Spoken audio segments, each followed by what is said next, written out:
conferences. She had more views than like Alcaraz, Sinner, Novak. Philippine tennis. I'm the only Filipina in the draw this year. I'm the only Filipina that's ever been in the draw. She beat Iga Swiatek. She outsold every player on the WTA Tour in attendance figures in Dubai. Her Australian Open press conference got more YouTube views than Alcaraz, Sinner, Novak, and Medvedev combined. And she just told us in plain language that there are tournaments she wants to enter but can't.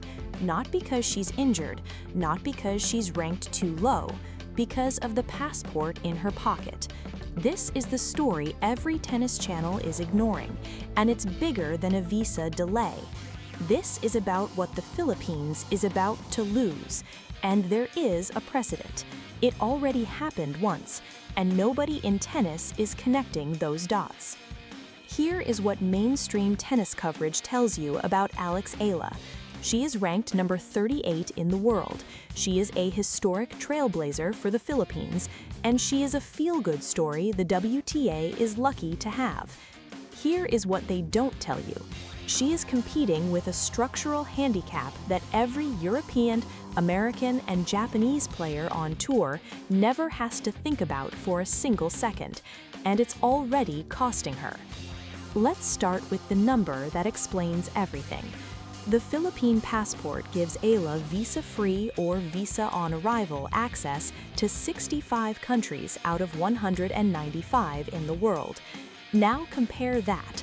Germany, 194, France, 193, Japan, 193, Singapore, the country right next door in Southeast Asia, 195, near universal access to every country on the planet.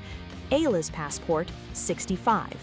Let me say that number again because it changes everything about how you see her career.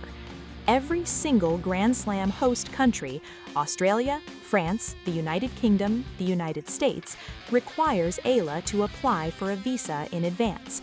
So does China, which anchors the Asian swing. The WTA Tour runs across 55 tournaments in 2026. At least 35 to 40 of those destinations require a Philippine passport holder to apply weeks or months in advance. For a German or French player, that number is effectively 0. Now, here is where it stops being a statistic and starts being a competitive problem. Tennis scheduling is fluid. Injuries happen. Wild cards open up. Last-minute draw changes create 48 to 72-hour opportunities. A player who can get on a plane the next morning has a career advantage that never shows up in the rankings, but it's real. Eala told us exactly what it costs her. At a BPI and Globe Telecom press conference in April 2025, she said, "She is ranked number 38 in the world. She is one of the most marketable athletes on tour. And she is telling us directly that the system does not allow her time. That is not a complaint. That is a confession about a ceiling her competitors do not have. Her Spain base at the Rafa Nadal Academy gives her Schengen area residence, which covers European tournaments. But Australia, the United States, the United Kingdom, and China, the 4 Grand Slam nations plus the Asian swing, still require full visa applications every single time. This is not a minor inconvenience. This is a structural ranking ceiling hidden inside a passport number. Now, let's look at what this costs her off the court, because this is where the math gets uncomfortable. Sky Sports lead presenter Gigi Salmon said in March 2026 that Eala might already be the biggest star in women's tennis. A single Indian Wells Day in the Life YouTube video featuring her in 2026 received 94,000 views, the most watched video in that tournament's YouTube history that year. BNP Paribas executive Philippe Dor said publicly they benefit from her presence every single time she competes. And John Wertheim on the Served podcast said this. They had the press conferences on YouTube of the Australian Open pre-match press conferences. She had more views than like Alcaraz, Sinner, Novak, and Medvedev combined. I mean, the level of her popularity, she has tapped into something, and it's more views than 4 of the biggest names in tennis combined. Now look at her actual verified endorsement portfolio as of 2026. Globe Telecom, Nike, Babolat, Bank of the Philippine Islands, and locally Juice. Those are almost entirely Filipino market brands.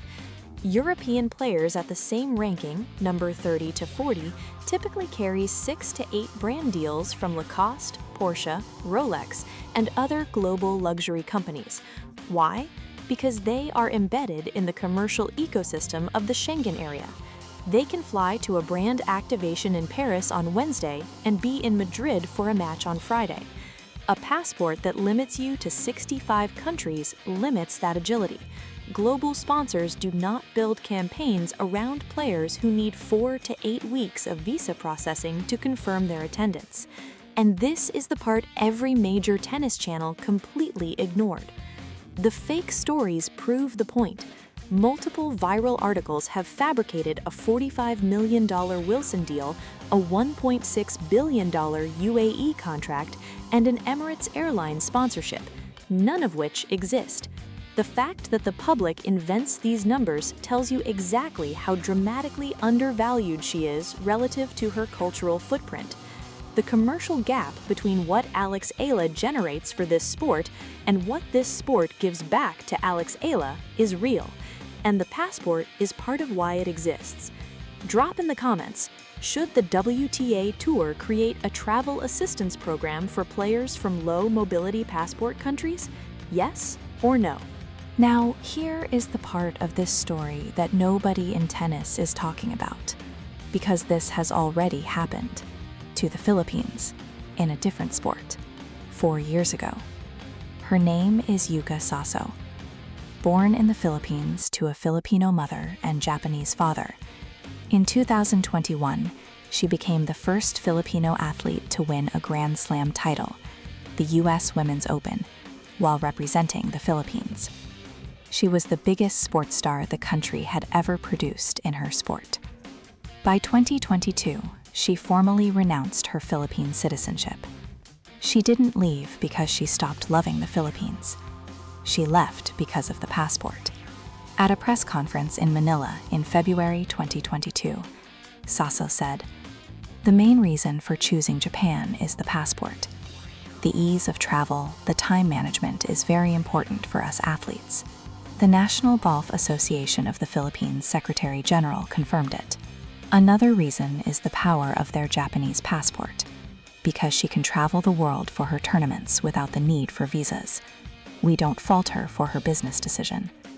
They didn't fault her, because the math was undeniable. Saso went from 65 accessible countries to 193, 128 more countries unlocked overnight. She won a second U.S. Women's Open for Japan. The Philippines lost its greatest ever golfer to a bureaucratic disadvantage that nobody in power fixed. Because if this is true, and the data says it is, the entire narrative around this player is wrong. Now look at where Alex Eala is standing right now. She is at exactly the same point Yuka Saso was in 2021, the biggest sports star the Philippines has ever produced in her sport, at the beginning of her peak earning years, operating under the exact same structural disadvantage, with the exact same documented precedent sitting right in front of her. There is one difference. Eala has said, clearly and publicly, that she will not switch. She told Front Office Sports and others that what the Filipino crowd gives her, she cannot find anywhere else in the world.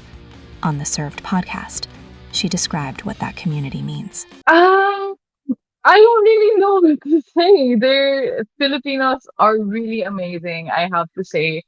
I have not met. She means that. There is no reason to doubt her.